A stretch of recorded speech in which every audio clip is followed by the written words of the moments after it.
আপনারা যে খাওয়ান দান বাপা মরে গেলি কোন কিতাবে পাইছেন কান? এটা বেদাত, সম্পূর্ণ গুনার কাজ, এটা সম্পূর্ণ গুনার কাজ, নেকি একটু হয় না, চরম গুনার কাজ এটা। বাপমা মরে গেছে, এই বেদাত কাজ করে বাপমার কবরে গুনাহ পৌঁছাচ্ছেন আপনারা। কিন্তু মাইয়াতের রুহের মাগফিরাতের দোয়া করে যেখানে দোয়া করছেন ওখানে খানা খাওয়া হারাম, টাকা নেওয়াও হারাম। ওই খানা খাওয়া আর শুয়োর খাওয়ার মধ্যে কোনো পার্থক্য নাই। ব্যক্তি ইন্তেকাল করার পর গ্রামের লোকদের নিয়ে খাওয়ার অনুষ্ঠান করা যাবে কিনা? হ্যাঁ, যাবে। কেউ মারা গেছে, আপনি 10-20 জন, 100 জন, 400 জন নিয়ে খাওয়াইলেন, অনুষ্ঠান করলেন, হ্যাঁ করতে পারেন। যদি আপনার নিয়ত থাকে কবরওয়ালা মানুষটার উপরে একটু আযাব হোক, আপনি যদি কবরওয়ালা মানুষটিকে আযাব দিতে চান যে এই লোকটা এত সুখী থাকবে কোন কবরে, একটু গজব হোক, একটু আযাব, আগুন জ্বলুক তার কবরে, তাহলে তার নামে একটা 40 করে দেবেন, আগুন জ্বলা শুরু হয়ে যাবে। আল মাইয়িতু ইউআযাবু বিমা নিহা আলাইহি, নবীজি বলেছেন। কাজী ইব্রাহিমের কথা নয়, কোন মৌলভী মুন্সির কথা নয়, সহিহ বুখারী জানাজা পর্বের হাদিস।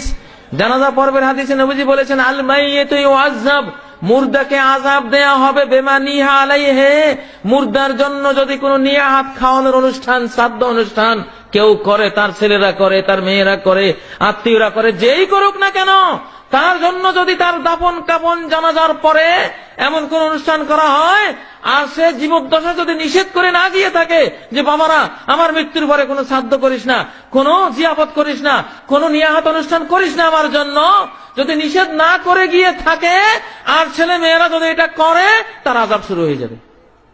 আর শাস্তি হবে ইউআযিবুল মাইয়িতু বিমা নিহি, মরা মানুষের জন্য যারা 3 দিন 40 আয়োজন করেন, যারাই করে তাদের কবরে শাস্তি শুরু হয়। বুখারীর বর্ণনা, মৃত ব্যক্তির 4 দিন 40 দিন অথবা নির্দিষ্ট কোনো দিনে অনুষ্ঠানের মাধ্যমে খাওয়ানো জায়েজ কি? এটা সম্পূর্ণ হারাম, সম্পূর্ণ হারাম। প্লিজ, এই যে আমাদের দেশে মানুষ মারা গেলে যে খাবার আমরা খাওয়াই, এটা একবারও কি আলেমদের কাছে জিজ্ঞেস করছি এটা সহিহ, এটা কি সুন্নাহ সম্মত না বেদাত? বন্ধুরা আমার, গরু মরলে যেরকম শকুন খুশি হয়, মানুষ মারা গেলে এরকম কিছু ব্যবসায়ী মোল্লা মৌলবীরা খুব খুশি হয়। 3 দিনের খাবার, 13 দিনের খাবার, 7 দিনের খাবার, 14 দিনের খাবার, 40 দিনের খাবার, এই রসুল বাংলাদেশে তো আল্লাহ সারা বাংলাদেশ আমাকে ঘুরায়, চট্টগ্রামের সব থেকে বেশি। মৃত্যুবার্ষিকীর দাওয়াতে কেউ যদি না যায়, সেই খাবার যদি তাকে বাসায় এনে দেওয়া হয়, তাহলে কি সেই খাবার খাবে? জি না, কুকুরকে দিয়ে দিবে। ওটা হলো হারাম, 2টা পাপ, একটা বিদাত, নেকির আশায় করেছে এই জন্য, দ্বিতীয় নির্ধারিত দিনে করেছে এই জন্য শিরক। শ্রাদ্ধ হলো হিন্দুদের মানুষ মারা যাওয়ার পরের খানা, সেই জিনিসটা আমাদের মুসলমানদের মধ্যে আসছে যে মরা উপলক্ষে খানা খাওয়ালে মাইয়াত সওয়াব পাবে। সাহাবীরা তাবেঈনরা করেননি, বলেননি। রাসূলুল্লাহ সাল্লাল্লাহু আলাইহি ওয়াসাল্লাম বলেছেন সাদাকায়ে জারিয়া করতে।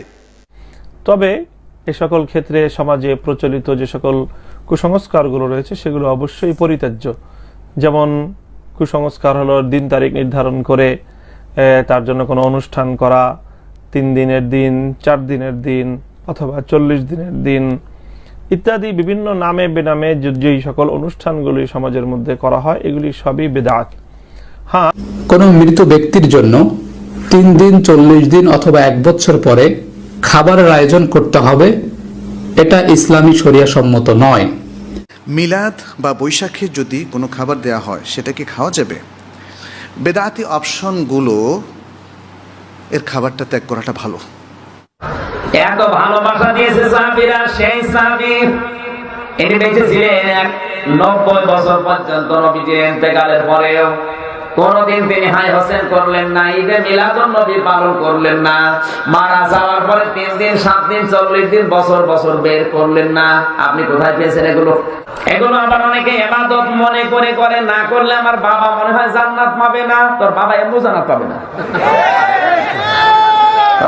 কেন সারা চুয়াডাঙ্গার গরু জবাই করে দিলে ওর বাবা জান্নাত পাবে, গ্যারান্টি করে দিল কে?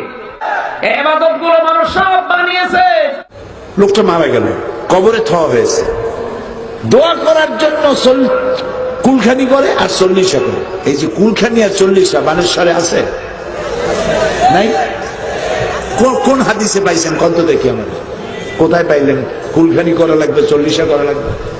হাদিসের কোনো নির্দেশ নাই, কোনো অনুমতি নাই, বরং দোয়া করবেন, দোয়া করবেন। রাসূলুল্লাহ বলেছেন মৃত্যু ব্যক্তির জন্য দোয়ার চাইতে উত্তম হাদিয়া আর কিছুই